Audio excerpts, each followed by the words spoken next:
need to take a study break.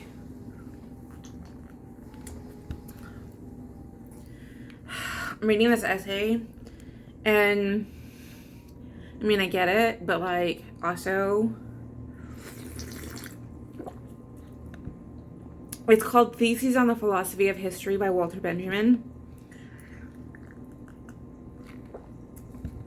And talks about like this thing called historical materialism. It's like,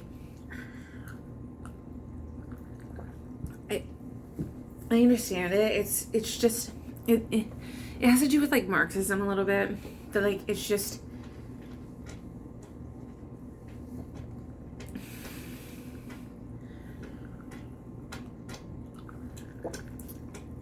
it's talking about like how like moments culminate, and how like everything is not meaningless, and like how like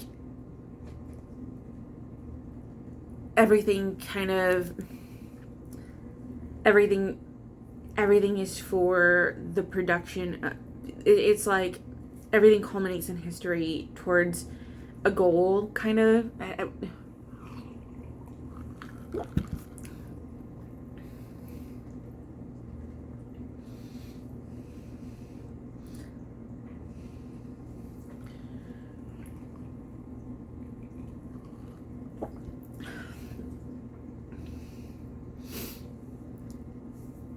They're talking about this thing about like universal history.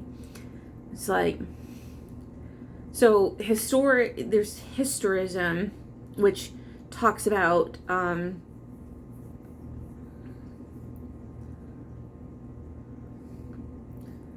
this like eternal image of like the past, like the once upon the time, like way long ago. And it's like, it doesn't, just like with historical materialism, it's like not like that. It's not.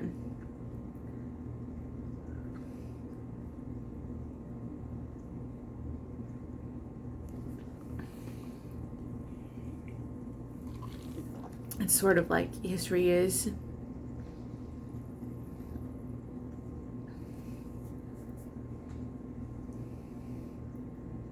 History is transitioning. It's like, because the once upon a time theories that suggest that like those things have happened in the past and they have no connection to the now, and like there's and so historical materialism talks about like things that happen in the past have a connection to now, and like things that happen in the past are not lost, that what you did in the past is not has a connection, has a direct connection to now, and like that everything is connected to now, even the smallest of things.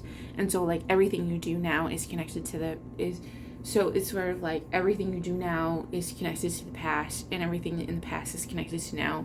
And so this idea of like once upon a time there was a beautiful princess, and like it's sort of like when you say those things, when you talk about people and situations in the past, and saying like those people don't, it's sort of like saying that those people don't matter now, and like those people is sort of like minimizing their role in our lives.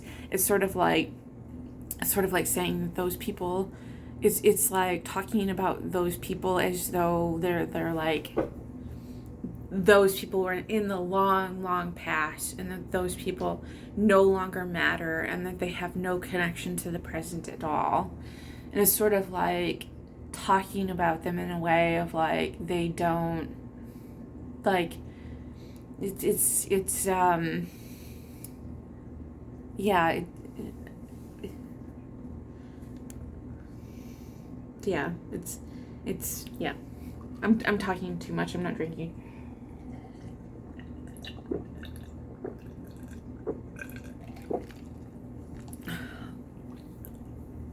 But when we tell stories like that, like real stories about like when we talk about people and situations, and we have this idea of about like not connecting it to the present, That was like a singular event, and like we don't connect it to, we have that like once upon a time effect, when we don't connect it to the fact that like these events connect to present events, and like that when we talk about events as like singular shell events, and we don't realize that like these events continue on, and like they're flowing, and that they all like there are flowing movements into the present, like yeah,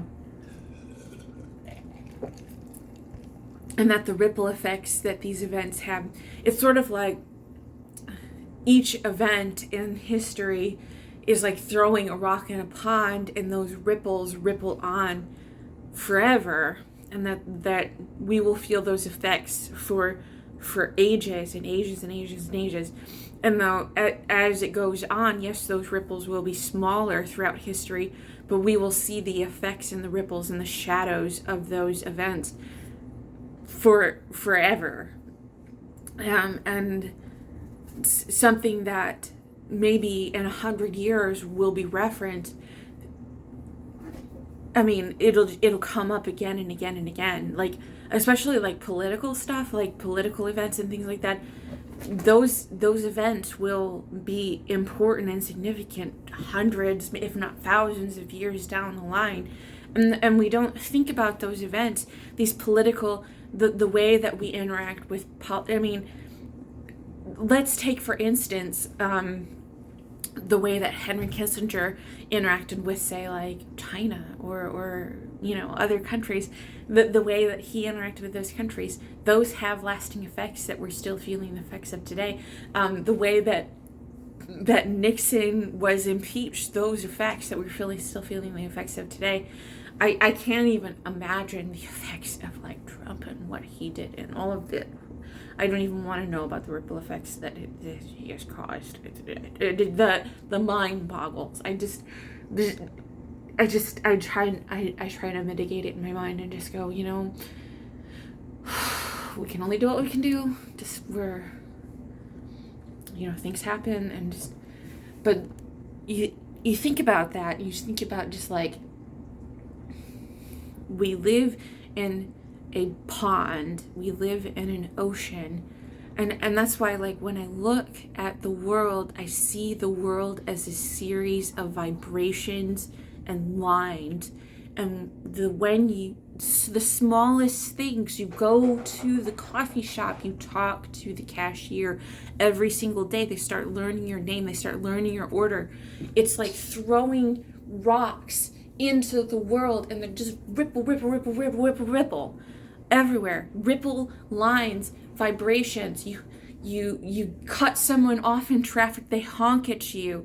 It causes a ripple effect that somebody is gonna road rage your ass. Ripple.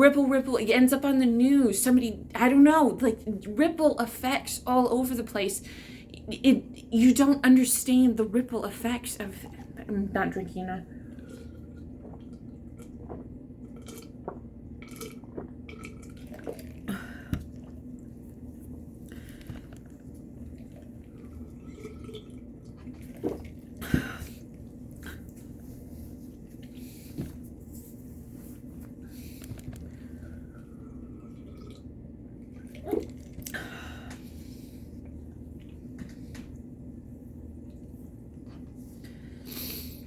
You call the cops on somebody, they get arrested. How does that affect them in 20 years? When they try to get a job and it shows up on their job application. I'm just saying, like, ripple effects.